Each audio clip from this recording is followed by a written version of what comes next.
শতকরা 70% কাজ আপনাদের এই দল করেছে। আগত যে সকল নেতৃবৃন্দ আছেন, আপনাদের প্রত্যেকের লম্বা ইতিহাস আছে রাজনীতির, এবং সেই ইতিহাসের একটি বাঁকে এসে আমরা আজকে এই 31 দফার কর্মশালা অনুষ্ঠানটি করছি। এই কর্মশালা অনুষ্ঠানটি কেন করছি, কি তার প্রয়োজন, এটি ভেঙে বলার প্রয়োজন নাই।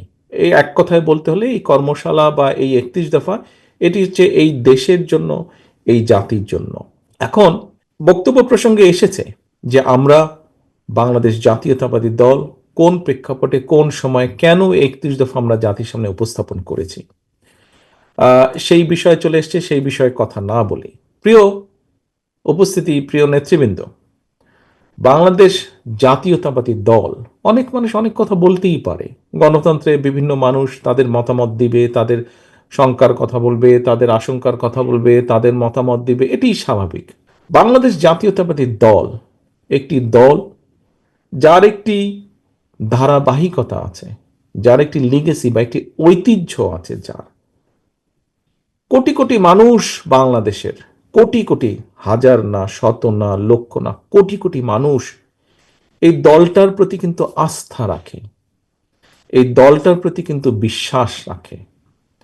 এই দলটার রাজনৈতিক আদর্শ বলেন, এই দলটার রাজনৈতিক কর্মসূচি বলেন, এই দলটির পরিকল্পনাগুলো বলেন, সেগুলো বাস্তবায়নের জন্য আমরা এই দলটি সৃষ্টির পর থেকে দেখেছি শত শত মানুষ, বিশেষ করে গত 15 বছর আমরা দেখেছি শত শত মানুষ তারা কিন্তু গুম, খুন, হত্যার শিকার হয়েছেন। হাজারো লক্ষ মানুষ এই দলের ঝান্ডাকে ধরে রাখার জন্য কিন্তু অত্যাচার, নির্যাতন, বহু অত্যাচার নির্যাতন সহ্য করেছেন। দিনের পর দিন, মাসের পর মাস, বছরের পর বছর জেলের পেছনে হোক, শিখের পেছনে হোক, আদালতের বারান্দা হোক, মানুষগুলো ঘোরাঘুরি করেছে। কেন? কারণ তারা এই দলের প্রতি তাদের আস্থা, বিশ্বাস। শুধু যে রাজনৈতিক কর্মী তা না, ভোট প্রদানের মাধ্যমে এই দল জনগণের ভোটে কয়েকবার রাষ্ট্র পরিচালনার সুযোগ পেয়েছে, কয়েকবার তারা রাষ্ট্র পরিচালনা করেছে। কোনোদিন যদি সম্ভব হয়, আপনাদের সকলকে নিয়ে আমি দেখাবো। কি দেখাবো? যতগুলো সরকার, রাজনৈতিক সরকার আজ পর্যন্ত বাংলাদেশ পরিচালনা করেছে, যদি হিসাব নিকাশ করি আমরা, যে জনগণের জন্য, দেশের জন্য বিভিন্ন রকম ভালো কাজ যাতে জনগণ উপকৃত হয়েছে, দেশ উপকৃত হয়েছে, তার দেখবেন শতকরা 70% কাজ আপনাদের এই দল করেছে, বাংলাদেশ জাতীয়তাবাদী দল করেছে। কাজেই প্রিয় সহকর্মীবৃন্দ, এই দলের প্রতি কোটি কোটি মানুষের আস্থা এবং বিশ্বাস আছে। কোটি কোটি মানুষ এই দলের বাস্তবায়নের জন্য, শত হাজারো মানুষ লক্ষ্য বাস্তবায়নের জন্য জীবন উৎসর্গ করেছে। এই দেশের রাজনৈতিক বলেন, এই দেশের অর্থনৈতিক ক্ষেত্রে বলেন, বিভিন্ন সংস্কার এর ভিতরে বাংলাদেশ জাতীয়তাবাদী দল সম্পন্ন করেছে।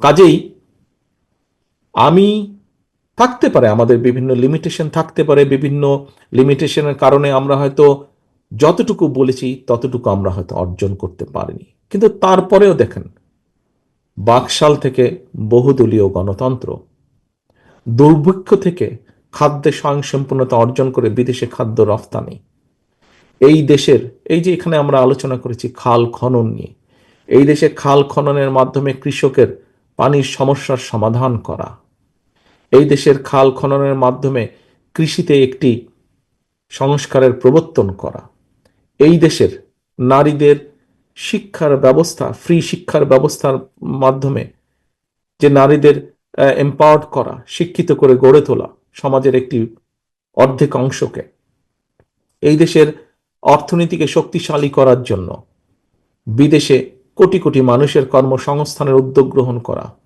এই দেশের শিল্পায়নের বিপ্লব ঘটানোর জন্য গার্মেন্টস সহ অন্যান্য শিল্পের প্রসার ঘটানো, এইভাবে যদি আমরা বলি, বহু ক্ষেত্রে আপনাদের এই দল, আমাদের এই দল এই দেশে সংস্কার সাধন করেছে, অথবা পদক্ষেপ গ্রহণ করেছে, অথবা বিভিন্নভাবে অবদান রেখেছে।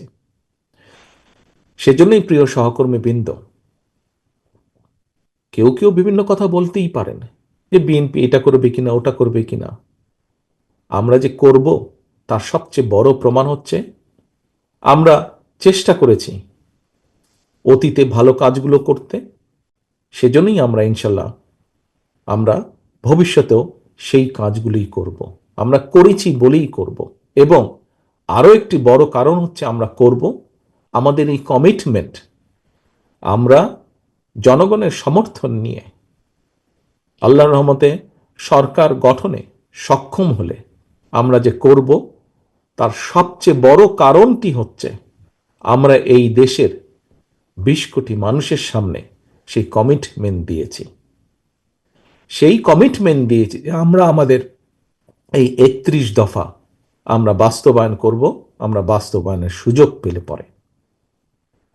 প্রিয় সহকর্মীবৃন্দ, এইটি যে বাস্তবায়ন করব তার অন্যতম আরেকটি কারণ হচ্ছে আমরা এমন একটি সময় দেশ এবং জাতির সামনে 31 দফা উপস্থাপন করেছি যখন কেউ স্বৈরাচারের বিরুদ্ধে, স্বৈরাচারের রক্তচক্ষুকে উপেক্ষা করে কথা বলার সাহস রাখত না, সাহস করত না। সেই স্বৈরাচারের বিরুদ্ধে রক্তচক্ষুকে উপেক্ষা করে আমরা বলেছি আমরা তত্ত্বাবধায়ক সরকার প্রবর্তন করব। সেই স্বৈরাচারের রক্তচক্ষু উপেক্ষা করে আমরা বলেছি আমরা এই দেশে উচ্চকক্ষ বিশিষ্ট সংসদে একটি কক্ষ তৈরি করব। এরকম আরো অনেকগুলো কথা, 31 দফার মধ্যে অনেকগুলো কথা আমরা সেই স্বৈরাচারের রক্তচক্ষু উপেক্ষা করে বলেছিলাম। প্রথমেই আমি বলেছি প্রত্যেকটি মানুষ গণতন্ত্রের ছায়াতলে, প্রত্যেকটি মানুষ তার নিজস্ব মতামত বক্তব্য রাখতেই পারে, ভিন্নতা থাকতেই পারে আমাদের সাথে, মত পার্থক্য আমাদের সাথে থাকতেই পারে, সেটি কোনোই সমস্যা না। জনগণের স্বার্থে, দেশের স্বার্থে বিএনপি সব সময় রাজি আছে যে কোনো কাজ করতে। আমাদের 31 দফার মধ্যেও আমরা বলেছি যে এটি শেষ নয়, এর সাথে যদি, এর ভেতরে যদি ভালো কিছু কেউ প্রস্তাবনা দেন, নিয়ে আসতে পারেন, অবশ্যই আমরা দেশ এবং জনগণের স্বার্থে সেটি গ্রহণ করব। আমারটাই আমি রাখবো, কারোটা আমি গ্রহণ করব না, এটি আমাদের কথা না, এটি আমাদের পরিকল্পনাও না।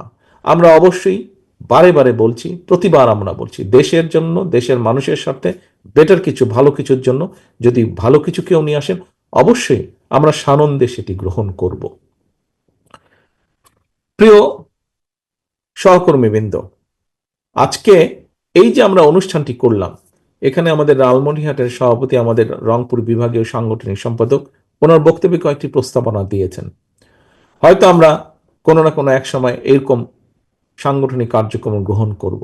কিন্তু আজকেই যে আমরা প্রায় 6-7 ঘন্টা ধরে এখানে আপনারা উপস্থিত আছেন, আপনারা উপস্থিত থেকে আপনারা আজকে এখানে সময় দিয়েছেন, আপনারা শুনেছেন, আপনারা কথা বলেছেন, আপনারা আলোচনা করেছেন, এই যে সারাদিন আপনারা থাকলেন, কেন থাকলেন? এটির আজকে কি এই আলোচনা আর 2-4-5 মিনিট পরে আমার বক্তব্য শেষ হয়ে যাবে, আমার বক্তব্য শেষ হয়ে যাওয়ার পরে অনুষ্ঠান শেষ হয়ে যাবে, আমরা কি সব ভুলে যাব? নিশ্চয়ই নয়।